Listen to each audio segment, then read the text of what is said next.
And we are live. Hi, guys. We are on day 7, video 9 of our June Mind Renovation. And I have another special guest with me today. Hi. I roped Danielle into being on my Facebook today. It wasn't roping. I'm excited. So I'm happy to have her. Hi, guys. Welcome. So great to see you. We are on day 7, and this is the last day of phase 1. Do you remember what it is, Danielle? Demolition. Demolition. Yay for demo day. We have gone through our week of demolition. We are tearing down those faulty belief systems, the trash thoughts, things maybe that have been dumped on you from your past that you just keep going over and over and over in your brain. Yeah. Nope. They're out of here. They don't belong in your new day. Oh. But so now this is the last day of demolition. Right. And now next week we're going to be moving into foundations. Yes. And we're going to start building up new thoughts.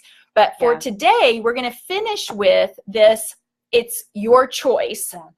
And our renovating thought today is I choose thoughts of life and connect others to life through the fragrance of my life. So our scripture today is in Deuteronomy 30:19. It says, I've set before you life and death, blessing and cursing. Now choose life so that you and your children may live. What do you think about this scripture, Danielle? Oh, I love this scripture because Pastor Dwayne even says it all the time. God doesn't give us tests to fail us. He gives us tests to pass us. So he gives you a choice. Put before you life and death, but choose life. Yeah. I love when somebody gives me the answer. He gave us the answer I love the test. Yeah, it's so great. That's really helpful. And I love this, that you can see this isn't just for you, right? But our choices have repercussions. They affect so many people. That's community. That's life. Right. Whether you want them to or not, your choices affect other people. Right. But we're coming back to, before we can build anything, we have to come back to this in demolition that, hey, only I can choose my thoughts. If I said right now, hey, Danielle, I'm going to choose some thoughts for you. Are you ready? I'm thinking, I'm sending you some thoughts. Okay, we are not in the new, Star Wars, Star Trek. I don't know. I don't just throw me a thought. I'm not good with like Avengers stuff, like superhero stuff. Maybe you're better than me. I like to watch it. Superhero I'm sure somebody throws thoughts in your mind. Yeah, but sorry, technology is not there yet. And so I can say, Danielle, I'm going to choose for you. I'm choosing a thought right now. It's only she can choose her thoughts. Right. And only I can choose my thoughts. So instead of being a victim, we're going to say, I'm taking responsibility for what all's up here, and I'm going to choose life. Yeah. But you know what? It's not an overnight sprinkle pixie dust and it's done. Right. It's called this word process. Yeah. Yeah. Yeah, process. I don't love process. Naturally, I don't like to do anything that takes a long time. I want to just move from thing to thing to thing. So I have the attention span of maybe a 3-year-old. So I do great with 3-year-olds. Get along well. Yeah, I do. I get along really well with 3-year-olds. She has 4 kids, if you're wondering. I do. Yes, 9, 6, 3, and 1. And then we have a 3-year-old who hangs out with us during the day. If you follow me on Instagram, we do a lot of praise and worship. But you'll notice we don't do anything for a long time. And so I don't love to keep drudging through life, but I think we all get caught, no matter what your personality is. My husband is great at just routine and consistency, daily, faithful. and finishing a project. I'm not great at those things, but it doesn't matter if you're good at it. It doesn't matter if that's your personality. We all tend to have this Christianized Cinderella syndrome where we just think about the fairy tale and we want everything to be perfect, and we think, okay, so we're on day 7 of the demo. Right. And I thought, the first time I read Mind Reno, I thought about 3 days in, I thought, all right, I'm ready to go. And I had this awesome picture of what my mind was going to look like on day 21 or even day 18. And it didn't look like that at day 3. And it even looked a little different because I thought, oh, well, I'm choosing my thoughts, so it's only ever going to be perfect and beautiful. Well, it's not. And I love the quote that Pastor Chris put in by Chris Valaton that says, if you embrace the promise without the process, you're living in a fantasy. And that's what we do. And even as Christians, we tend to live in a fantasy world sometimes, and we over spiritualize it, you know, and we focus on, oh, God gave me a promise, and God, yes, he did, but there's a process for that promise. And anybody knows, if, especially my favorite metaphor is like a pregnant woman. Babies are awesome and they're beautiful and we all celebrate. We were just actually looking on social media as we were about to go live at Ian and Selena's new baby. Yay! Shout out! I'll tag them so that they can come watch it. She's beautiful. She is so beautiful. You see, we all see the product and she's beautiful and infants are perfect. But there was a process to get her here, and it didn't start right when labor started. It started a long time ago, and there's pain and there's growth and there's all of these things. And so if we just get caught up in the fantasy of what everything's supposed to be like, we never really do the part that makes it so sweet. The promise is not nearly as sweet without the process. Yes. If somebody just gives me this beautiful house and I walk right into it, I love it. But chances are it's not exactly how I would have done it. But if I'm piece by piece putting together like we're doing here with our mind, it's so much sweeter in the end because it's you chose and it was your choice. And so I love that. And you can appreciate the daily the daily testimonies, the daily little small things. And so that's what I want you to see. And you can put in the comments maybe just a little progress of maybe you're before where we started last week and now you're after. Now, like Daniel was saying, it may not be this amazing mansion where everything is fairy tale and sparkling and glimmering, but we are going to celebrate the cloud. We're going to celebrate any little progress because you've made a choice. It's a daily choice. This is the direction I'm going and I am taking responsibility and I'm not turning back. So we're going to celebrate those little victories and those times. So just if you've had some victories this week, or maybe even sometimes even just thinking about what you're thinking about is the first step. So that is awesome. You know, talking about that, when I watch all of my home reno shows, if I come in at the middle or toward the end, I won't watch it because the after means nothing to me. It's just a pretty house. You know, there's a billion of those. I have to see the before. There's no fun in it for me if I can't see the before and appreciate all they went through. Like, you know, you got to see the rats that were in there. You got to see the mold. You got to see when the permit didn't come through. You got to see all the trouble that makes the end so sweet. And so wherever you are today, there's grace for today. There's grace for this race. There's grace for wherever you are and whatever part of the process that you're in, and you're just keep at it. And in a year from now, if you keep with these practices, you are not going to recognize what all God's built in you. But it comes back to this thing, what we're talking about today with choice. Now, this is how we can choose life, is that he first chose us. So I love this scripture in Ephesians 1:4. In the Message, it says, long before he laid down earth's foundations, he had us in mind. Did you know you were in the mind of God? That you're in his thoughts? Do you know the Bible talks about God's thoughts a lot? That he thinks. And that he thought about you before the foundations of the world. First, he chose you before you could even choose him. And it says he had you in mind, had settled on us as the focus of his love, to be made whole and holy by his love. So how this gives us the energy and it all comes back. He's the Alpha and Omega. Anything that we choose first comes because he first chose us. And now the Father's saying, I have this awesome plan and mission for you, but laid out. But because I love you so much, I'm going to let you choose. I'm leaving the choice with you. We're not robots. You know, and you get to choose your thoughts. You get to choose your actions. You get to choose if you love him back. And that choice is such a powerful and precious thing that he gave us. Yeah. I love this by Eleanor Roosevelt. You know, she is, I really do love her. Me too. I know. I love her. She wasn't the prettiest, but she had a huge heart. I know. I would have loved to have been her friend too. But she said, I am who I am today because the choices I made yesterday. Can you think of any choices you made yesterday that you're happy about today?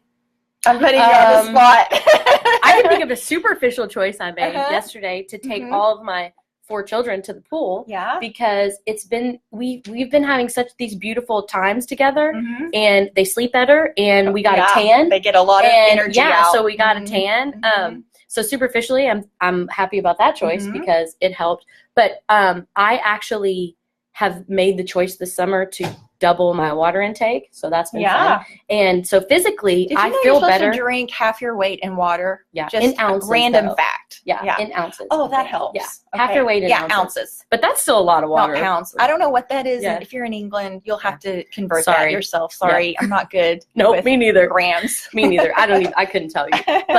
But today I feel so much better. That's awesome. Because I've been drinking, and I drink a lot of water anyway. But I've been in the sun. You have to drink a lot of water. But and I think even with my kids, I've chosen, because it's summer, and if you're a mom, you know, summer. You know, the beginning of summer is exciting and fun, but a few days in, you're like, what have I done? Yeah, you know, we need a lot of summer camp or something. But I've chosen this summer to enjoy my kids instead of feeling like, okay, we have to have a perfect summer life like the Pinterest mom, because it's not real. That's the fantasy. And so I've chosen, we're going to do fun things. It's going to be tiring, but we're going to relax and we're going to enjoy each other. And we've been doing that, and it's amazing.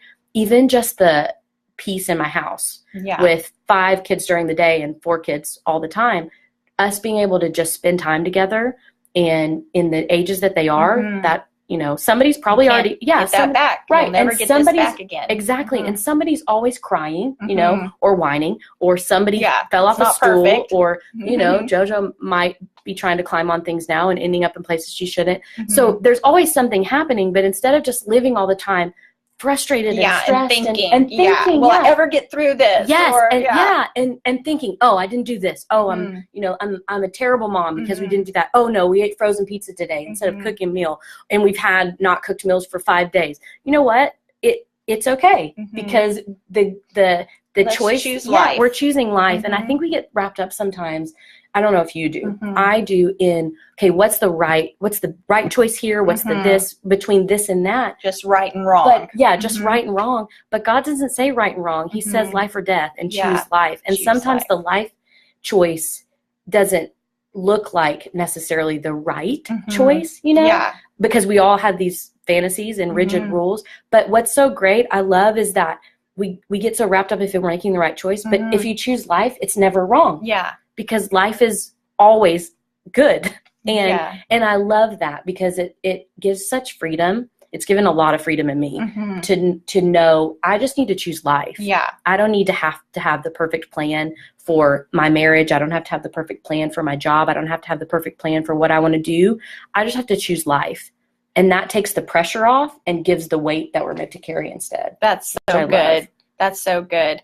Well, we're taking responsibility for ourselves because there can also be this thing of, which I know Danielle knows a lot about in the summer with her kids, is the devil made me do it, or they made me do it, or I hit them with a chair, but they pinched me first, you know. Every day. Yeah. At least 4 times. But we are taking responsibility and we are taking responsibility for our choices. And instead of just saying, the devil made me think that, we're saying, okay, that thought might have come across our mind. Now, I want you to think about this.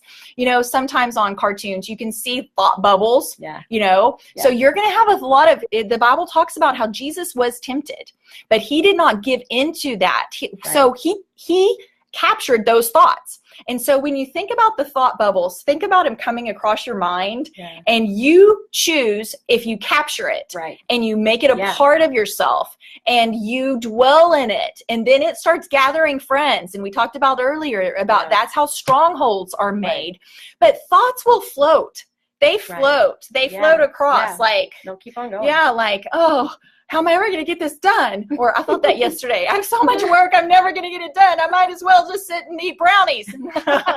I didn't eat it. But they thought, and you can either pull them down and make them a part of yourself, or you can just let them float on by. Right. And no, that's not truth.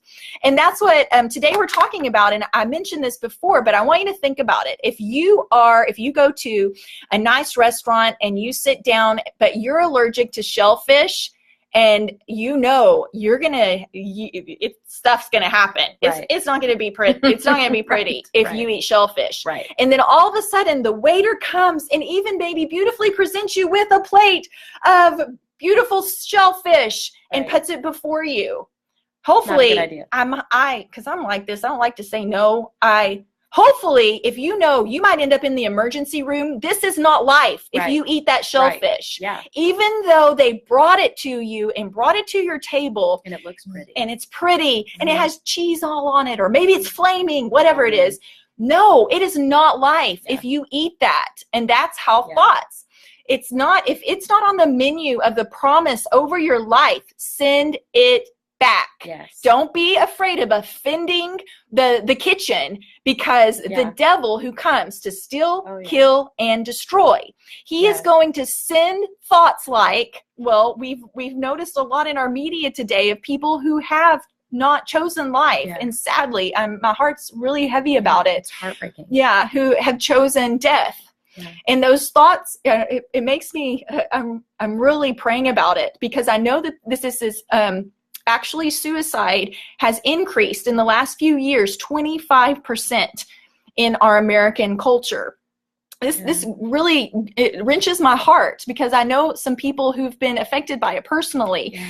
And it starts with those one thoughts that float across our mind, and we have a choice to send them back. Yes. So don't feel, don't sit and let the devil beat you up about the thoughts that just ran across your mind. Right. Maybe you think about, or maybe a thought of lust just runs across and you're like, no, I'm not thinking about that. Maybe sometime you even had a dream and you're like, and you wake up and go, no. A lot of times I'll tell my husband and say, I'm just telling you about this. I don't know where it came from, but I don't want it, and I'm sending it back. Yeah. This is not on the menu of my life, of God's promise over my life, and I am sending it back. So what thoughts are you sending back today? Yeah. You don't have to eat it. You don't have to think it. Just because it comes to your mailbox, just because it comes to your brain, we are choosing life. Yeah. Amen. Yes. Amen. Well, we hope you've been encouraged. Tell me some of your before and after testimonies, or some things maybe you've noticed in your life to this week with Demolition Week. And whether you know or not, it may seem like a small choice. Sometimes it's those small choices that end up with the biggest results. Yeah. So just stay faithful every day. You might not know, but you can tell that if a plane may just take a little small turn, or maybe a ship with a rudder, it just takes a small little choice, but in the end, it has a drastic result in its destination. Yeah. So you choosing life today, it not only affects your own life, but it is affecting, like the word says, your children and your children's children, or your nieces, your nephews, those people and those kids in your church who need you, and who your choices make a difference to your community. Yeah. So choose life today. Yes. We're with you. Yes. We love you. Yes. Happy Demo Week. We made it. We made it through the first week. Yay. Yes. Have a great day.